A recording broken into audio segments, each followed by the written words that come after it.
사랑하는 성도 여러분, 지난주에 말씀드린 대로 바울은 감옥에 갇혀 있으면서 자신의 처지와 환경에 대해서 한탄하거나 그리고 자기 연민을 느끼지 않았어요.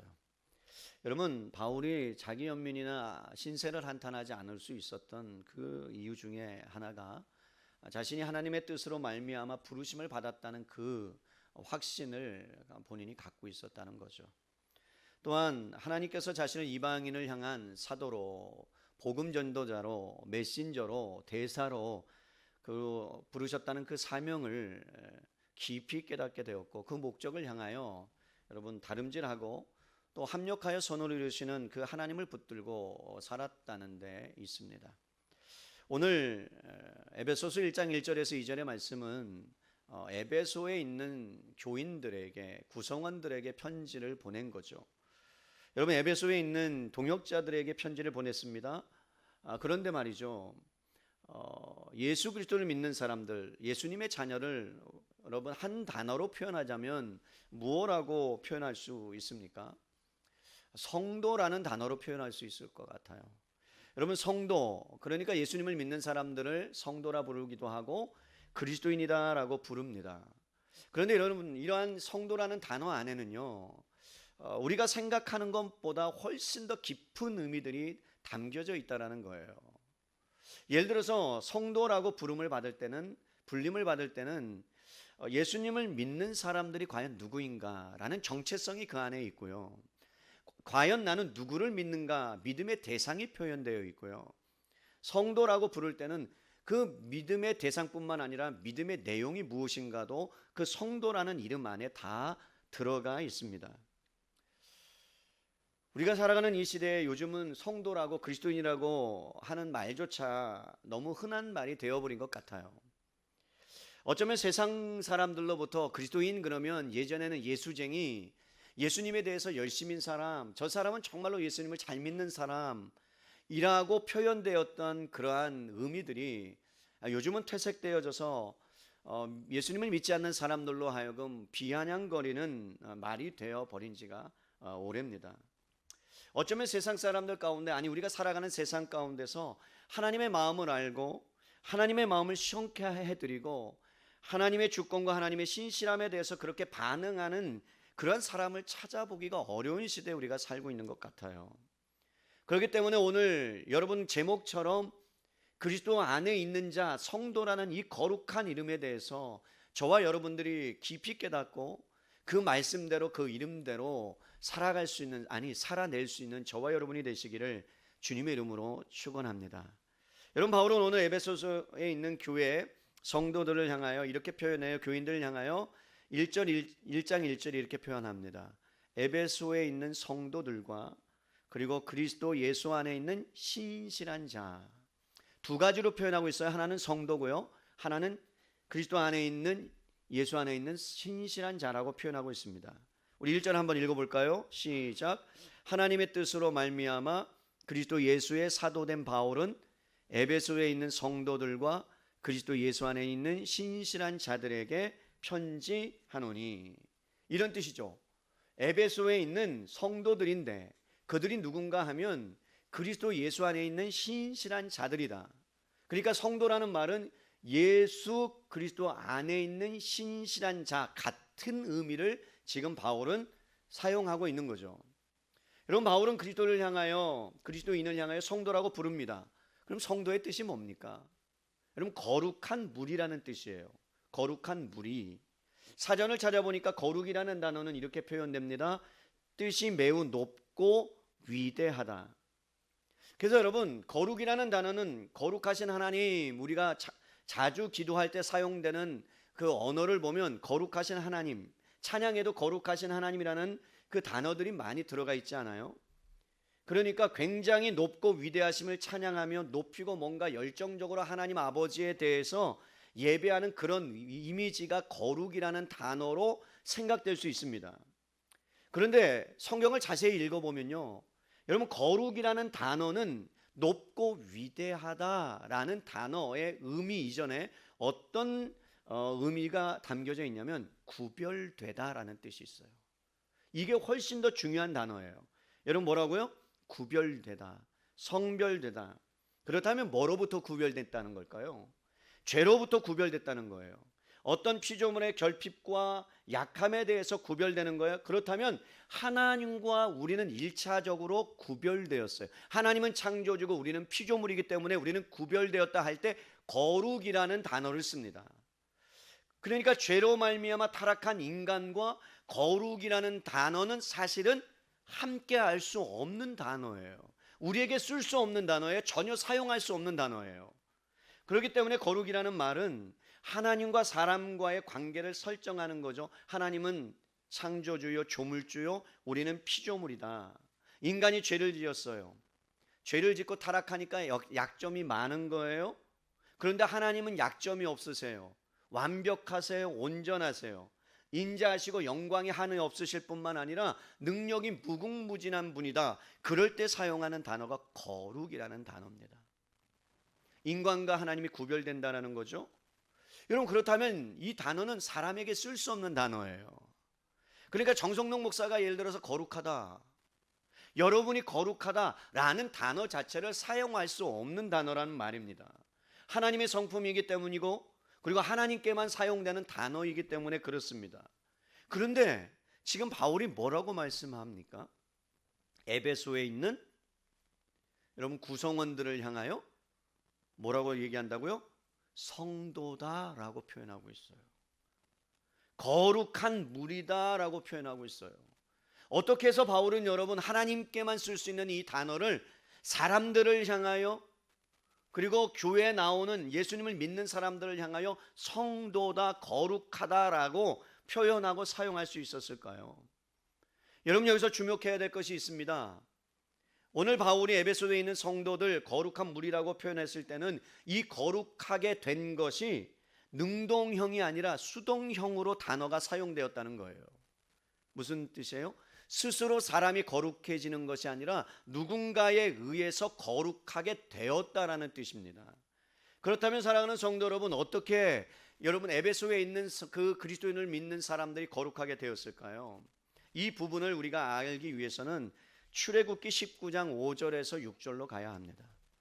여러분 가볼까요? 출애굽기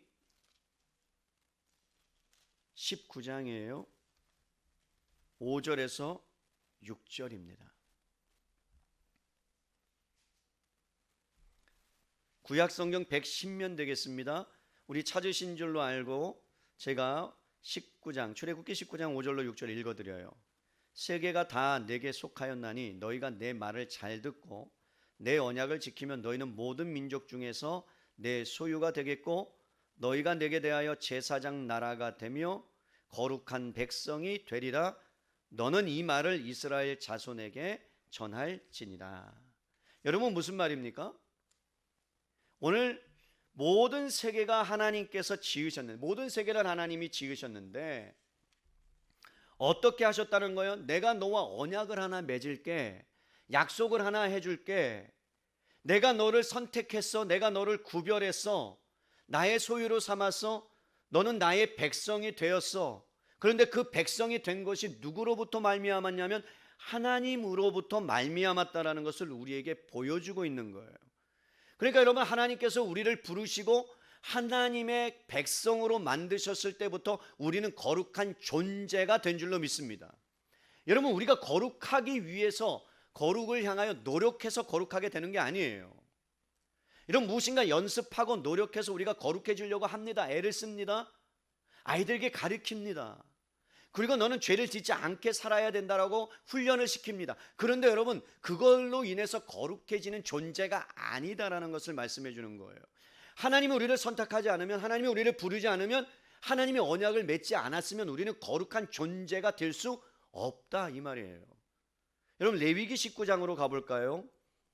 레위기 19장 2절 말씀에 이렇게 표현되고 있습니다.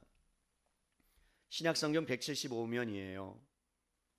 레위기 19장 2절 말씀 우리 함께 찾으셨으면 읽어보도록 하겠습니다. 시작.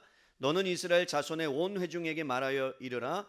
너희는 거룩하라. 이는 나 여호와 너희 하나님이 거룩함이니라. 이런 뜻이죠. 내가 거룩하니까 너희도 거룩할 수 있다. 내가 너희를 열방 중에서 주권적으로 하나님이 스스로 결정해서 이스라엘을 너희를 백성으로 삼았다. 구별해냈다. 세상으로부터 내가 너희를 불렀다. 죄로 타락한 너희를 내가 다시 자녀 삼고 내 백성으로 만들기 위해서 여러분 불렀다는 거예요. 여러분 그런데 불렀는데요. 어떻게 불렀냐면 다시 돌아가서 출애굽기 19장에 보면 이렇게 말씀해요. 4절에 내가 애굽 사람에게 어떻게 행하였음과 내가 어떻게 독수리 날개로 너희를 업어 내게로 인도하였음을 너희가 보았노라. 어떻게 불렀다는 거예요? 여러분 업어서 불렀다는 거예요. 여러분 독수리 날개를 펴서 업어서 내가 너희를 불렀다는 거예요. 예전에 이런 거 있었잖아요. 여러분 시골에서 살았던 분들은 아요. 냇가를 건너갈 때 이쪽에서 저쪽 편으로 건너갈 때 아이들은 무섭고 떨리니까 그 냇가를 잘 못 건너가요. 물살도 세니까. 그러니까 여러분 엄마나 아빠나 형이나 오빠나 누나나 어떻게 해요? 어린아이를 동생을 안고 가거나 업고 그 물가를 건너는 모습들을 상상해 보세요. 업어서 안전하게 어떻게 해요? 여러분 그 반대편으로 건너는 모습.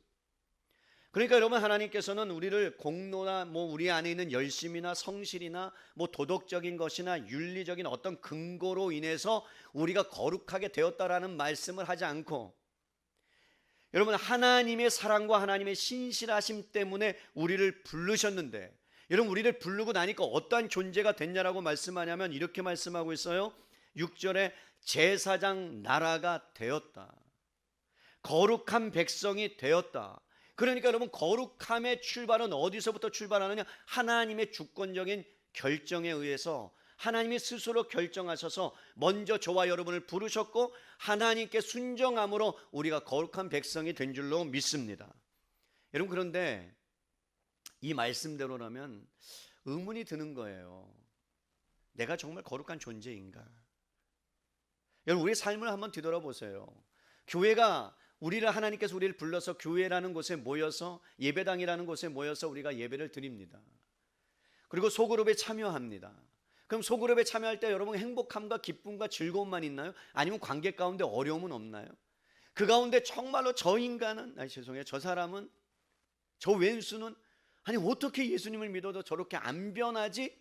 라고 생각했을 때 여러분 우리는 그 사람의 어떤 것을 보고 거룩하다 거룩하지 않다를 우리는 판단하고 있는 겁니까? 그 사람의 행위를 통해서. 그런데 성경은 말씀하고 있는 거예요. 그 사람이 윤리적으로나 도덕적으로나 뭔가 뛰어나서 거룩한 사람이 아니라 그 사람 존재 자체가 하나님이 그렇게 거룩한 사람으로 만드셨기 때문에 존재는 거룩한 거예요. 믿으십니까? 안 믿으시는 것 같아요. 여러분 그렇기 때문에 세상에는 이런 사람이 있습니다. 악인 같은 그리스도인이 있어요. 뭐라고요? 악인 같은 그리스도인이 있어요. 그런데 정말로 선인 같은 불신자들이 있어요. 어떻게 보면 예수님을 믿지 않은 사람이 훨씬 더 선해 보여요. 훨씬 더 거룩해 보여요. 훨씬 더 세상의 사람들, 예수님 믿는 사람들보다 훨씬 더 여러분 젠틀합니다.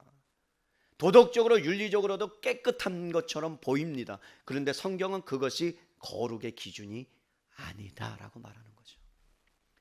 사랑하는 성도 여러분, 거룩의 기준이 뭡니까? 구약시대에 같은 그릇이라도 성전에 쓰이면 거룩한 그릇이라고 생각했어요.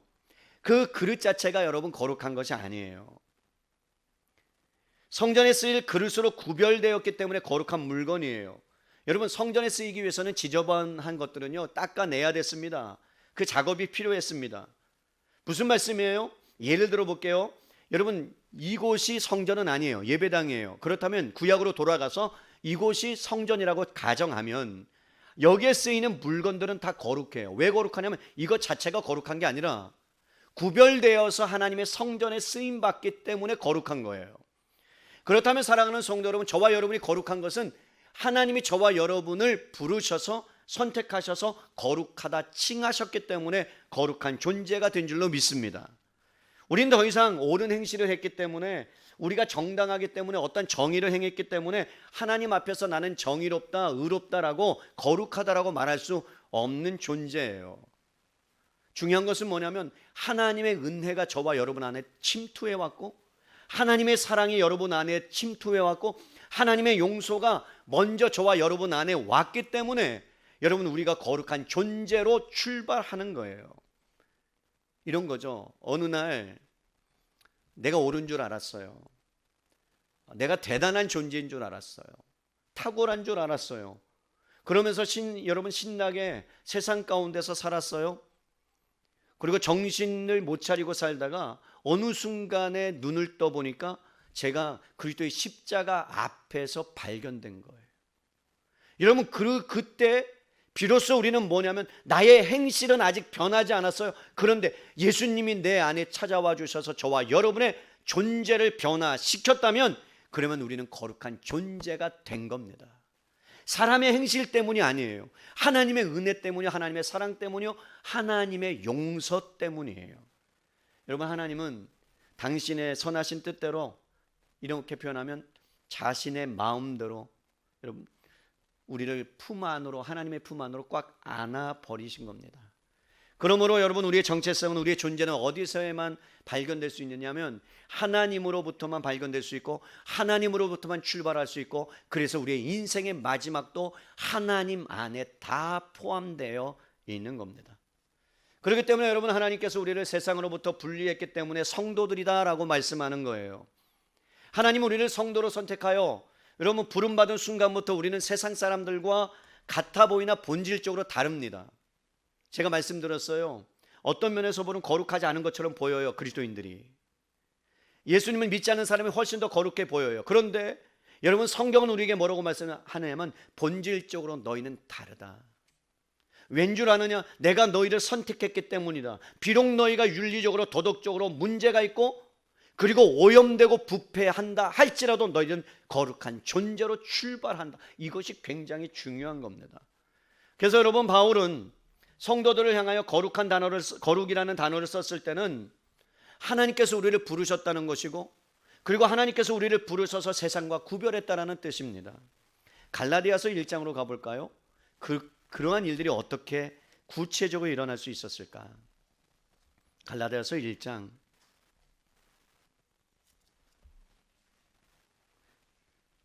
3절에서 5절이에요. 갈라디아서 1장 3절에서 5절 말씀입니다. 제가 여러분께 읽어드립니다. 우리의 하나님 아버지와 주 예수 그리스도로부터 은혜와 평강이 있기를 원하노라. 그리스도께서 하나님 곧 우리 아버지의 뜻을 따라 이 악한 세대에서 우리를 건지시려고, 다른 말로 표현할게요. 이 악한 세상에서 너희를 구별하시기 위해서, 이 악한 세상에서 너희를 부르시기 위해서 자기 몸을 주셨으니 영광이 그에게 세세토록 있을지어다. 여러분 이 놀라운 일이 어떻게 일어나느냐? 예수 그리스도의 십자가 사건으로 저와 여러분이 거룩하게 됐다라는 거죠. 예수님이 이 땅에 오신 목적이 무엇인 줄 아십니까? 여러분 저와 여러분들을 구별하기 위해서, 세상으로부터 건져내기 위해서 하나님이 예수님을 이 땅에 보내셨고, 여러분 어느 순간에 예수님이 여러분 가운데 찾아가 주셔서 예수님이 나의 구주다, 나의 주인이다라는 사실을 깨달을 때 그 앞에 엎드려서 하나님 나는 죄인입니다라는 그 고백과 함께 우리는 거룩하게 된 줄로 믿습니다. 우리는 거룩한 사람들이에요.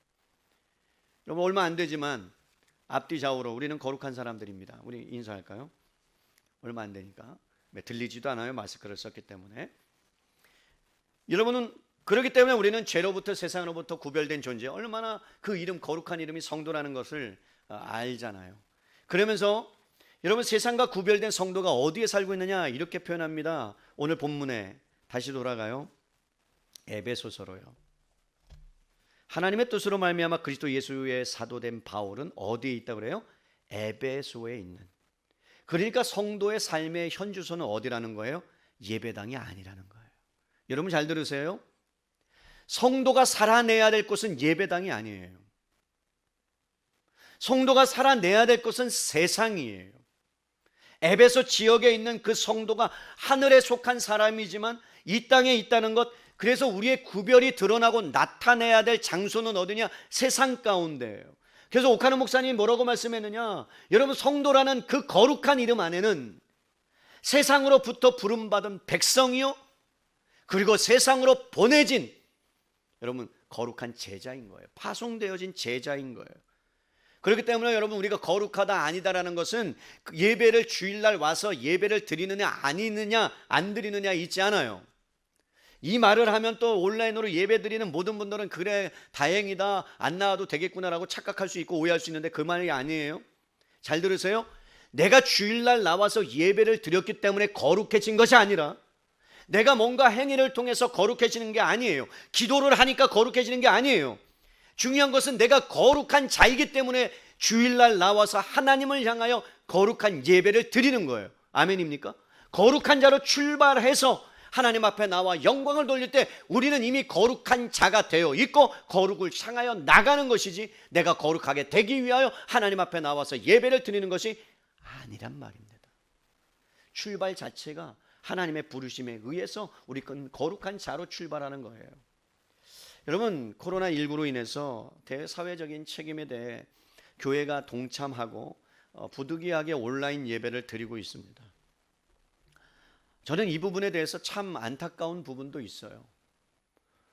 신학적으로 성경적으로 이 부분에 대해서 교회가 이제는 이러한 사태에 대해서 좀 더 성도들에게 분명한 가이드라인을 줘야 될 시기가 아닌가. 왜냐하면 코로나19는 지나가면요 또 다른 엄청난 어떤 바이러스들이 또 창궐할 겁니다. 우리는 역사를 통해서 그렇게 이해하고 왔고 그리고 그러한 일들이 일어나고 있기 때문에 그래요. 여러분 저희 교회 성도님들께서 주일날 함께 모여 일정한 시간에 예배드리는 것이 얼마나 소중한지를 코로나19를 통해서 깨닫고 있을 거예요. 지금도 사모함으로 테레비 앞에서 여러분 아이들과 사투하면서 고전분투하면서 보고 있을 거예요. 여러분 지금까지 우리가 말씀을 듣고선 정말로 삶으로의 예배가 무엇인지 흩어지는 자의 모습이 무엇인지를 이번 일을 통해서 참 예배자로 서는 귀한 시간이라고 저는 생각합니다. 그럼에도 불구하고 어떤 한편에서는 어떤 마음이 있냐면 온라인 예배가 코로나19가 계속되어짐으로 예배에 대한 소중함과 안식일을 거룩하여 지키게 하라는 하나님의 말씀에 대한 부분들이 희석되어질까봐 약화될까봐라는 두려움이 모든 교회를 담임하고 있는 섬기고 있는 목사님들 안에 있습니다. 이것이 예를 들어서 여러분 1, 2개월이 아니라 3, 4개월, 5, 6개월을 지나간다고 생각해 보세요. 그러면 우리의 온라인 예배 드리는 예배 태도가 과연 하나님 앞에서 진정으로 예배 드릴 수 있는 그런 모습으로 과연 드려질 수 있을까? 그런 여러분 위기의식을 갖게 되는 거예요. 성도는 이미 다른 사람들이에요. 뿌리가 다른 나무예요. 성경에서 말하면 생명의 시냇가에 옮겨진 사람이에요. 본질이 다르다는 말입니다. 생명과 죽음의 차이를 갖고 옵니다. 죄와 영생의 차이를 갖고 옵니다. 말라버린 씨앗과 풍성한 열매의 차이를 갖고 옵니다. 그렇기 때문에 여러분 하나님께서 인간을 자신의 소유로 백성으로 자녀 삼으셨다면 성도로 불렀다면 여러분 우리 안에 세상에서 이끌어내셔서 하나님과 교제하게 만들고 하나님 전에 나아가서 합당한 무엇인가를 할 수 있는 일들이 우리 안에 일어났다는 거예요. 얼마나 놀라운 일입니까? 여러분 그리스도 안에 있는 자, 예수 안에 있는 사람들이 얼마나 축복받은 자인지 여러분 알았으면 좋겠어요. 성도로 부르셨다는 그 이름 안에 하나님의 시작이 있습니다. 여러분 하나님의 시작이 있다면 성도라고 부르는 이름 안에 하나님의 끝도 있다라는 거예요. 분명한 목적과 목표가 성도라는 이름 안에 담겨져 있다라는 거죠. 바울은 계속해서 두 번째로 성도라는 표현과 함께 그리스도 예수 안에 있는 신실한 자라고 성도들을 표현하고 있습니다. 오카노 목사님께서 이렇게 해석을 하셨어요. 동의가 되는 부분이에요. 성도는 하나님께서 믿는 자를 대하여 부르시는 이름이라면 신실한 자는 사람들의 눈에 비친 믿는 자의 독특한 면모, 즉 정직하고 성실한 인품을 표현하는 명칭이라고 할 수 있다. 이런 거요. 성도는 부르심을 받은 자의 존재라면 신실한 자라는 것은 그 존재가 이 땅 가운데서 어떻게 살아가야 하는가의 모습이다라는 것이 신실한 자라는 거예요. 그런데 저는 이 부분에 있어서 성경을 읽다가 좀 더 그것보다 더 깊은 의미를 발견하게 됐어요. 그게 뭐냐면 여러분 신실하다라는 단어는 피스토이스라는 헬라어예요. 그런데 이 단어가 이런 뜻을 갖고 있는 거예요. 신뢰하거나 믿을 만한 사람이다라는 뜻 이전에 믿음을 가지고 있는, 믿음을 행사하는 이라는 뜻이 훨씬 더 강조되어 있습니다. 다른 말로 말하면 내가 어떻게 신실한 자로 살아가느냐, 그리고 성도는 신실하게 살아가야 된다라는 말 이전에 무엇이냐면 내가 어떠한 존재인가, 믿음의 대상이 누구인가, 믿음을 갖고 있는 게에 대한 질문이 예수 그리스도 안에 있는 신실한 자라는 그 표현 안에 담겨져 있다는 거죠. 이런 거예요. 성도는 그리스도 예수를 믿음의 대상으로 할 뿐만 아니라 예수님을 떠나서는 살 수 없는 존재다, 그리스도와 연합된 존재다, 그리스도와 한 몸이다 라는 뜻이 신실한 자라는 뜻이에요. 그렇다면 여러분 잘 들어보세요. 뿌리가 땅속에 있어야 정상이고, 포도나무 가지는 포도나무 있어야 살고, 물고기는 물속에 있어야 살고, 그리스도인의 삶의 모든 영역도 그리스도를 향하고 있어야 된다. 그러므로 성도라는 존재 자체는 어떠한 것을 가져오게 되어 있냐면 신실한 자의 그 면모 특징을 가져올 수밖에 없다. 그런데 그것이 어떻게 일어나느냐? 여러분 디모데 후서 2장 11절로 가볼게요. 디모데 후서 2장 11절로 12절. 우리 함께 11절로 12절 읽겠습니다. 시작. 미쁘다 이 말이요, 우리가 주와 함께 죽었으면 또한 함께 살 것이요, 참으면 또한 함께 왕노릇할 것이요, 우리가 주를 부인하면 주도 우리를 부인할 것이라. 13절이요, 우리는 미쁨이 없을지라도 주는 항상 미쁘시니 자기를 부인하실 수 없으시리라. 여러분 하나님께서 우리를 성도라고 불러서 거룩하게 구별했는데요, 그렇다면 거룩한 존재는 거룩을 향하여 추구하는 존재가 되는데, 그런데 그 거룩을 추구하는 것조차 우리가 거룩을 추구하고 싶어서 추구한다는 게 아니라는 거예요. 우리가 신실하다, 신실한 자다라고 부르는 것은 여러분 그리스도와 연결된 사람이요, 그리고 하나님께 대한 신실한 반응이 나타나야 된다, 드러나야 된다라는 뜻인데, 이것이 어떻게 가능하냐면 오늘 디모데후서 2장 11절로 12절에 보니까 우리가 하나님께 신실하게 반응할 수 있는 이유는 무엇이냐면 우리는 미쁘지 않다라는 거예요. 신실하다는 뜻이에요. 여기서 미쁘다는. 그러니까 우리는 신실하지 않는데, 우리는 신실하지 않기 때문에 신실한 반응을 할 수 없다. 그런데 하나님이 미쁘시기 때문에, 신실하시기 때문에 한 번도 실망시키거나 한 번도 우리 가운데 약속을 지키지 아니하는 분이 아니기 때문에, 그분은 신실하기 때문에 너희는 신실한 자가 된다라고 말씀하는 거예요. 사랑하는 성도 여러분, 그렇기 때문에 우리는 사실은 우리의 인생 자체가 하나님 안에 머물지 않으면 우리는 살아갈 수 없는 존재라는 거예요. 하나님께 반응하는 것도 하나님의 신실함 때문이요, 우리가 거룩한 존재가 된 것도 하나님이 거룩하시기 때문이요, 하나님의 부르심과 선택하심으로 마지막 인생에 마치는 그것까지 나아갈 때도 하나님의 개입하심과 하나님의 은혜가 없으면 살아갈 수 없는 존재다라고 하는 것이 성도라는 이름 안에 있다는 겁니다. 여러분 아이들이 태어났어요. 아이가 태어났어요. 이제 조금 있으면 4월 며칠 날 또 이제 아이가 태어나요. 우리 교회 자매님 중에. 그러면 여러분 아이가 태어나서 엄마가 그 아이를 안고 그 다음에 우유를 먹이고 젖을 먹이고 할 때 여러분 그 아이는 여러분 악착같이 어디에 붙어 있어야 되는 거예요. 살려면 엄마 품 안에 있어야 되는 거예요. 그래야 엄마 품 안에서 먹을 것과 그 다음에 안식과 참 평안과 그 따뜻함을 그가 느끼고 경험할 수 있는 거예요. 떨어지는 순간에 배고프면 울어요. 맞죠? 그 다음에 여러분 뭐가 불편하면 우는 거예요. 그럴 때 여러분 엄마는 신실하도록 어떻게 아이를 보살핀단 말이에요. 그럼 아이가 반응하는 거죠. 어떻게 반응해요? 너무나 기뻐하는 거죠. 그죠? 엄마가 여러분 밥을 주면 기뻐요, 안 기뻐요? 아이들은 막 울다가도. 그런 것처럼 사랑하는 성도 여러분, 우리는 이 말씀을 통해서 바울이 단지 성도다, 그 다음에 예수 그리스도 안에 있는 신실한 자다라고 말할 때 우리는 그렇구나, 그냥 거룩한 사람이다, 그런 정도가 아니라 하나님이 시작하셨고 거룩하게 만듦으로 출발했다면 우리는 거룩을 향하여 나갈 수밖에 없는 존재라는 것. 왜요? 하나님의 신실함 때문에, 하나님의 거룩하심 때문에 결국 저와 여러분을 신실하게 거룩하게 만들어 가실 줄로 믿습니다. 그런데 현실은 어떻다고요? 그렇게 되지 않더라고요.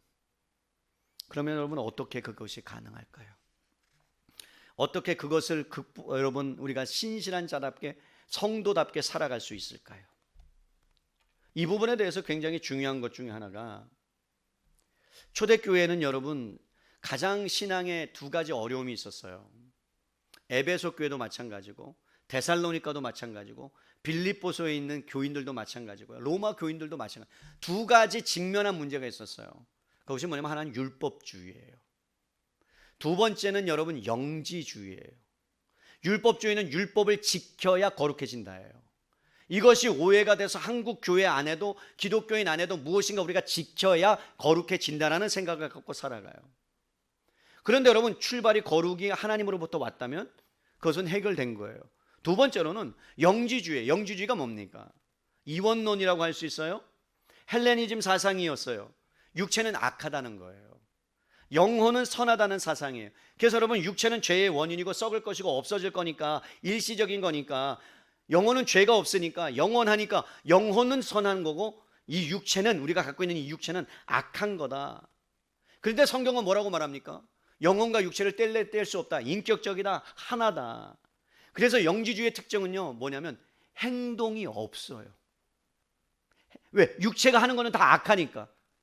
영혼이 하는 거는 여러분 선한 거예요. 그러니까 여러분 이것이 기독교 안에 들어와서 뭘로 정착됐냐면, 기도하는 것은 거룩하다. 예배 드리는 것은 거룩하다. 예배당에 와서 우리가 친교하는 것은 거룩하다. 세상에 나가서 하는 모든 행위는 악하다, 선하지 않다라고 이원론이 우리 안에 자리 잡기 시작했어요. 그런데 성경은 우리에게 뭐라고 말씀하고 있냐면 그것이 아니다. 로마서 12장 1절에 뭐라고 말해요? 그러므로 형제들아 하나님의 모든 자비하심으로 너희를 권하노니 너희의 드릴 예배는 삶의 예배다. 너희 몸을 다 하나님 앞에 드려야 된다. 그래서 여러분 우리가 드리는 모든 행위가 뭐가 될 수 있다고요? 예배가 될 수 있다라는 거예요. 믿으십니까? 여러분이 밖에 나가서 직장에서 아르바이트를 해요. 우리 자매 중에 커피, 여러분 카페에서, 내가 커피숍이라고 그랬더니 어디서 이렇게 참 오래된, 난 다방인 줄 알았다고 그랬는데, 여러분 커피 카페에서 아르바이트를 해요. 그러면 여러분 별의별 손님이 다 와요. 저 같은 손님이 와요. 리필 공짜 아니냐고, 500원밖에 없는데 채워달라고 막. 그러면 열받죠. 그런데 여러분 그것이 삶의 예배라고 생각한다면 그 사람에 대해서 어떻게 대해야 될까를 우리가 생각해요. 참을 때가 있어야 되는 거, 인내할 때가, 억울하죠. 내가 확 그냥 그리스도인만 아니면 그냥 욕이라도 할 텐데, 그리스도인이니까 욕도 못해. 속으로 욕하잖아요, 열받아서. 여러분 우리는 그것이 삶의 예배라고 생각하지 않았다라는 거죠. 그러니까 영지주의가 침투해 오니까 행동이 약화된 거예요. 영혼은 순결한 거예요. 그래서 기도하는 것은 순결한 거고, 여러분 예배 드리는 것은 순결한 거고 거룩한 거고 그리고 선한 것이고, 그렇기 때문에 우리가 밖에 나가서 하는 행동에 대해서는 선하다, 하나님께서 원하시는 것이 아니다, 신앙이 아니다라는 잘못된 생각들을 갖고 있는 겁니다. 여러분 이러한 현상들이 제자들에게도 있었어요. 참 희한하더라고요. 한 번은요 예수님께서 제자들 3인방만 데리고 가셨어요. 3인방이 누구예요? 베드로, 야고보, 요한, 보통. 그래갖고 여러분 산에 올라가셨어요. 그 산이 뭡니까? 변화산, 변형산이라 그래요. 그런데 여러분 그 산에 올라가셨는데 예수님의 모습이 변화되셨어요. 변형되셨어요. 너무나 보기에 아름답고 거룩하니까 어떻게 할 바를 모르는 거예요. 그랬더니 베드로가 뭐라 그래요? 초막 셋을 짓자라는 거예요. 그 영광 안에 평생 머물고 싶었어요. 거기가 좋사오니 감동했거든요. 만족했거든요. 여러분 거기다가 3명 우리 모세와 엘리야가 거기에 같이 나타났거든요. 그러니까 보니까 야고보와 요한과 베드로는 그 레벨인 거예요. 그러니까 거기가 좋은 거예요. 야, 오늘 잘 됐다. 그래서 뭐라고 말해요? 예수님 여기서 머물겠습니다. 우리 머무십시다 그래요. 그랬더니 예수님이, 여러분 찬물을 끼얹으세요. 칼 같으세요. 그런 데서 뭐라 그래요? 내려가자. 여러분 예배 땅에 와서 막 은혜를 받아요. 막 성도님들하고 어머 집사님, 권사님 오랜만이야. 아마 그럴 거예요. 이제 오시면. 그럼 너무나도 좋을 거예요. 근데 문제는 뭐냐면 거기 안에만 머무른다는 거예요. 밖에 나가서의 삶은 이 안에서의 삶과 여러분 다르다라고 잘못된 이원론이 우리 안에 있기 때문에 예수님이 제자들에게 뭐라고 말씀합니까? 내려가자. 그리고 나서 예수님은 뭘 하세요? 기도하세요. 겟세마네 동산에 가서 기도하세요. 그리고서 뭘 하셔요? 십자가를 져버리세요. 이게 여러분 하나님이 신실함을 알고 예수님이 그 신실함에 대해서 뭐 하는 거예요? 반응하는 거예요. 자신의 뜻을 하나님께 맡겨버리는 거예요. 사랑하는 성도 여러분, 지금 바울이 에베소 교회를 향하여 너희가 성도다, 신실한 자다라고 말하는 것은 그들 가운데 이원론을 깨트리는 작업을 하고 있는 겁니다. 너희는 거룩한 존재다. 근데 그 거룩이 어디서 나타나? 에베소 지역에서 나타나야 된다. 세상 가운데 들어가서 너희가 하나의 미랄이 되어서 죽어. 여러분 어떻게 돼요? 열매를 맺는 그러한 역사가 드러나고 나타나는 것은 어떻게 가능하다? 너희의 힘으로 되지 않는다. 예수님이 그것을 행하셨기 때문에, 그 길을 먼저 갔기 때문에 여러분 가능하다라고 말씀하고 있는 겁니다. 사랑하는 성도 여러분, 예수님께서 왜 이 땅에 오셨습니까? 이 땅에 오셔서 저희를 건지시기 위해서, 거룩하게 하기 위해서 하나님이 저희를 보내셨고 우리는 새로운 피조물로 변화된 줄로 믿습니다. 그렇다면 여러분 존재가 거룩한 존재라면 우리는 거룩한 존재답게 살아가야 되는데, 여러분 죄라는 것이 있어서, 이 육체의 연약함이 있어서 우리는 쓰러지고 넘어지고 또 어떻게 해요? 연약한 부분 때문에 계속해서 수없이 반복해 나가는 거예요. 그래서 우리가 정말로 하나님 안에서 거룩한 자답게, 신실한 자답게 살 수 있는 비결은 오늘 1장 1절에 나와 있어요. 우리 한번 볼까요? 다시 한번 1장 1절로 읽을까요? 읽겠습니다. 시작. 하나님의 뜻으로 말미암아 그리스도 예수의 사도된 바울은 에베소에 있는 성도들과 그리스도 예수 안에 있는 신실한 자들에게 편지하노니.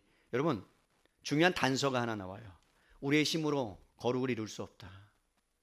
신실함을 살아낼 수 없다. 그런데 한 가지 할 수 있는 것이 있다. 그것이 가능케 한다. 그럼 그것이 뭘까요? 그것은 그리스도 예수 안에 있는 것만이 가능합니다. 뭐라고요? 그리스도 예수 안에 있는 것만이 가능하다고요. 여러분 그렇다면 예수 그리스도 안에 있는 것이 뭡니까? 요한복음 15장에 있는 거예요. 예수 그리스도는 뭐예요? 포도나무예요. 너희는 가지라 그랬어요. 가지가 열매를 많이 맺기 위해서는 나무에 붙어 있어야 돼요. 그러니까 그리스도 안에 거한다는 것은 말씀 안에 거한다는 거예요. 여러분 말씀 안에 거한다는 것은 예수님과 함께 산다는 거예요. 왜? 말씀이 육신이 되어 왔기 때문에, 그 예수님이 말씀을 우리에게 주었기 때문에, 말씀은 생명이기 때문에, 그 생명이 저와 여러분 안에 있다면, 우리가 그 말씀 안에 머문다면 우리는 예수 안에 머무는 것이요, 그 예수 안에 머물기 때문에 우리는 뭐라고요?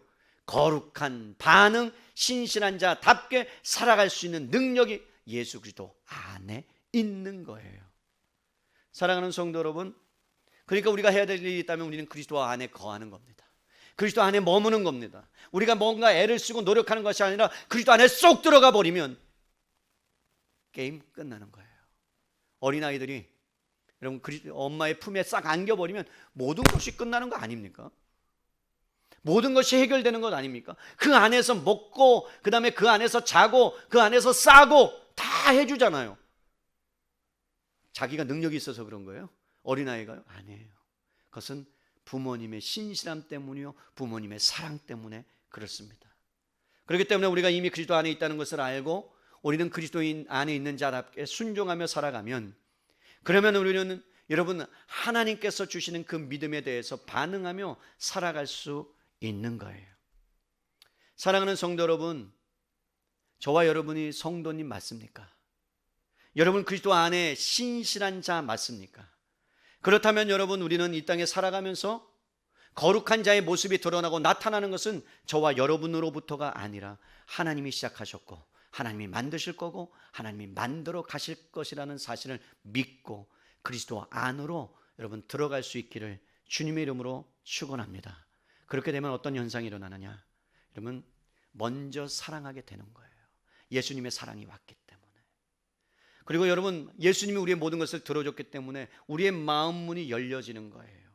그러면서 자녀들에게 여러분 기도해라, 그 다음에 뭐 순종해라, 이렇게 살아라, 그렇게 안 해도 자녀들이 여러분의 삶의 모습을 보고 하나님 안에 거하는 모습을 보고 여러분 자녀들은 자연스럽게 따라가게 되어 있는 것입니다. 이제 말씀을 정리하려고 합니다. 사랑하는 성도 여러분, 우리는 자신이 누구인가를 알아야 돼요. 내가 믿는 하나님이 어떤 분인가를 알아야 돼요. 그리고 내가 믿는 것을 지키면서 살아가야 돼요. 그런데 그 답을 예수 그리스도 안에서 발견하지 못한다면 우리는 예수님이 믿는 것이 무엇인지를 아직도 모르는 사람들입니다. 예수님의 생명이 있느냐 없느냐, 하나님의 백성이냐 아니냐는 눈으로 판단할 수 없습니다. 여러분, 교회 안에서도 제가 말씀드렸어요. 수없이 말씀드렸어요. 교회 안에서도 예수님을 믿지 않는 사람들이 있을 수 있다. 알곡과 가라지가 있을 수 있다. 버젓이 종교적인 행위를 하는 거예요. 율법적인 행위를 하는 거예요. 기도해요, 말씀을 들어요, 전도해요, 헌금도 해요. 그런데 정작 그 안에 예수의 생명이 없을 수 있다. 그 생명은 어떻게 오는 거예요? 내가 갖고 싶다고 오는 게 아니에요. 하나님이 먼저 찾아와 주셔야 돼요. 그리고 찾아와 주셨을 때 어떤 반응이 일어나요? 여러분이 주님 앞에서 내가 죄인입니다 라는 고백이 일어나요. 그리고 그 고백을 하나님이 받으시고 뭐라고 말씀하세요? 성령을 보내주셔서 여러분을 인쳐주십니다. 뭐라고 인쳐주세요? 너는 나의 것이다라고요. 사랑하는 성도 여러분, 그렇기 때문에 저와 여러분이 생명이 있는지 없는지는 우리는 우리 자신이 판단할 수 없습니다. 그러나 그럼에도 불구하고 우리가 예수의 생명이 있다면 죄에 대해서 찔림이 있을 것이고 세상의 풍조에 따라 가는 인생이 아니라 하나님께서 나를 불렀다는 그 의식을 가지고 사명을 가지고 이 땅에 살아내는 거예요. 그래서 여러분, 성도는 구별된 자입니다. 세상과 구별됐어요. 죄와 구별됐어요. 그래서 죄를 보면 여러분 화가 나야 돼요. 죄를 지었을 때는요 회개가 일어나야 되는 거예요. 죄를 지었을 때는요 탄식이 일어나야 되는 거예요. 그것을 보고 죄를 짓는 모습을 보고 아파해야 되는 거예요. 그것이 정당한 반응이에요. 거룩한 존재의 반응이에요. 그렇다면 우리는 무엇을 믿습니까? 여러분, 무엇을 믿어요? 이렇게 저는 정리하고 싶어요. 우리는 예수 그리스도의 모든 인격과 삶을 믿습니다. 예수님께서 하나님이시라는 것을 우리는 믿습니다. 예수님이 이 땅에 성육신 하신 것을 우리는 믿습니다. 말씀이 육신이 되어 왔다는 것을 저희는 믿는 사람들이에요. 동정녀 탄생을 믿는 겁니다. 그리스도께서 모든 이적을 행해서 하나님의 아들인 것을 선포하셨다는 그 사실을 우리는 믿는 겁니다. 무엇보다 모든 사람을 위해서 죄에서 그들을 구원하신 구원자 되심을 우리는 믿는 것입니다. 그런데 그것이 예수님의 십자가의 피로만 가능하다는 것을 우리는 믿는 것입니다. 그 예수님이 십자가에 죽으시고 저와 여러분을 위해서 3일 만에 살아나셨다는 것을 믿고 그리고 승천하시며 다시 오실 것을 믿는 것, 이 사람들이 예수 안에 신실한 자들이에요. 그것이 믿음의 내용이요, 믿음의 고백입니다. 한국교회는 이 부분에 있어서 복음의 수준을 너무나도 약화시켰습니다. 복음의 값어치를 너무나도 없게 만들어 버렸습니다. 거룩의 기준을 완전히 여러분 세상의 윤리 도덕보다도 더 낮춰 버렸습니다. 그렇기 때문에 우리가 행함이 없어지는 거예요. 여러분, 거룩을 말하지 않고 거룩한 행실을 생각하지 않아요. 재미와 즐거움과 마음의 평안, 인생의 보람 있는 것을 즐겨요. 그래서 교회가 세상을 닮아가는 것입니다. 비슷하니까 구별이 없는 거예요. 구별이 안 되니까 어떻게 여러분 변화가 가능하겠어요? 사랑하는 성도 여러분, 믿음으로 구원을 받습니다. 행함으로 받는 것은 아닙니다. 그럼에도 불구하고 정말로 우리가 새로운 삶을 하나님이 시작하게 만들었다면 여러분은 적어도 하나님이 여러분들을 만들어서 하나님이 거룩한 자라는 칭함을 주신 자답게 세상 앞에서 그 영광을 드러내야 마땅한 사람임을 여러분 믿고 그러한 삶을 살아낼 수 있는 저와 여러분이 될 수 있기를 주님의 이름으로 축원합니다. 10년이고 20년이라고도 여러분의 삶이 변화되지 아니하고 거룩을 향하여 가지 않는다면 여러분 고민해 보셔야 돼요. 뭘 고민이요? 내가 예수님을 믿는 사람 맞는가? 내가 거듭난 사람 맞는가? 내가 예수님을 만난 경험이 있는가? 예수님이 나의 주인 되는 것이 맞는가? 그런 사람에 해당되지 않는다면 여러분 하나님이 지금도 여전히 일하고 계시고 여러분의 삶을 만들어 가고 계십니다. 이제 말씀을 마칩니다. 사랑하는 성도 여러분, 그리스도에는 죄가 없는 사람이 아무도 없어요. 완벽한 사람들이 아무도 없어요. 우리는 죄로 인해서 넘어지고 쓰러질 거예요. 하지만 그 연약함 가운데서도 하나님이 여러분을 거룩하게 만드시고 시작했다면 여러분을 연단시켜서라도, 여러분을 훈련시켜서라도 여러분을 하나님의 그 거룩함에 이르도록 만들어 가실 줄로 믿습니다. 여러분들이 해야 될 일은 내가 거룩한 존재다라는 것을 알고 그 거룩한 신분에 맞게 살아내면 되는 거예요. 그런데 그것이 저와 여러분의 힘으로 되지 않기 때문에 어떻게 하라고요? 그리스도 안으로 들어가시라고요. 그 말씀 안으로 들어가시는 거예요. 그래서 그 말씀 안에서 하나님이 주신 은혜를 붙잡고 신실함을 붙잡고 나갈 때 나도 모르게 여러분들이 변화되어 있게 될 줄로 믿습니다. 그것이 성도라는 거룩한 이름 안에 담겨진 비밀이요, 하나님이 우리에게 주신 놀라운 은혜인 줄로 믿습니다. 오늘 이 시간 여러분들이 하나님의 자녀, 성도의 이름이라는 그 명예에 걸맞게 이번 한 주간을 살아낼 수 있는 저와 여러분이 되시기를 주님의 이름으로 축원합니다.